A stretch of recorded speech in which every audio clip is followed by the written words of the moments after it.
constitutionally we think we can.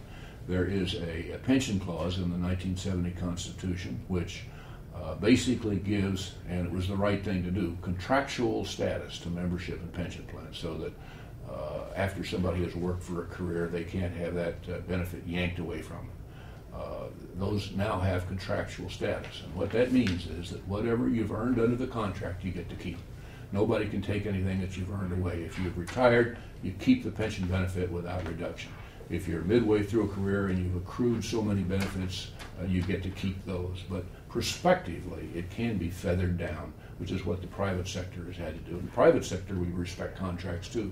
This is a way of respecting contracts, but feathering in the changes over time and gradually reducing the cost of the state.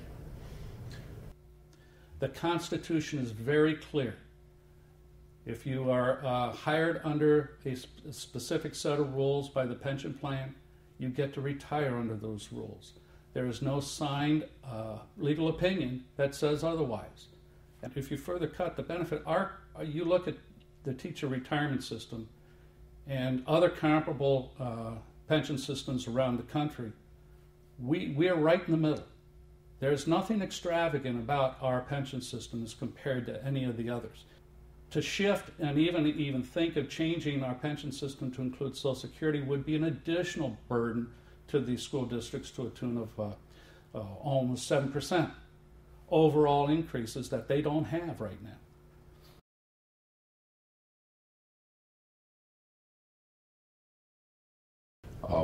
Fairness is in the eye of the beholder, and one can argue about it for a very long time. Let me put it this way. I think that the present situation is not sustainable. I don't think it is sustainable, or fair for that matter, to have a situation in which there is such a discrepancy between the retirement benefits that people can get if they're state employees and the kind of benefits that most taxpayers have available. It is argued that state employees are different because they don't have Social Security. I don't think that difference warrants the ability to retire at 55 with a full pension, with automatic COLAs, whether there's inflation or not, and with 100% health care paid for by the state. I don't think the absence of Social Security warrants that. The best answer would be to go to defined contribution. But because of this lack of Social Security, we have basically said, all right, let's at least make the reforms in the form of a defined benefit program, but with reduced costs going forward. Everybody has a publicly paid pension system. It is called the Social Security.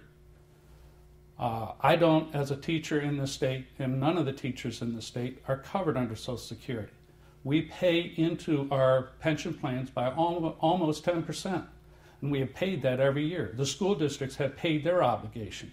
Again, it's the only one group that has failed in its annual obligation, and that is the state of Illinois. You have to look at that. I don't get, in fact, when I was younger, I had to work second and third jobs. And because I'm an employee of the state of Illinois, as a teacher, I'm going to be denied those Social Security benefits. So the pension plan is the only system that I can rely on when I retire in the state. And the changes in the state are going to cause good, talented, brilliant teachers to look somewhere else for their jobs.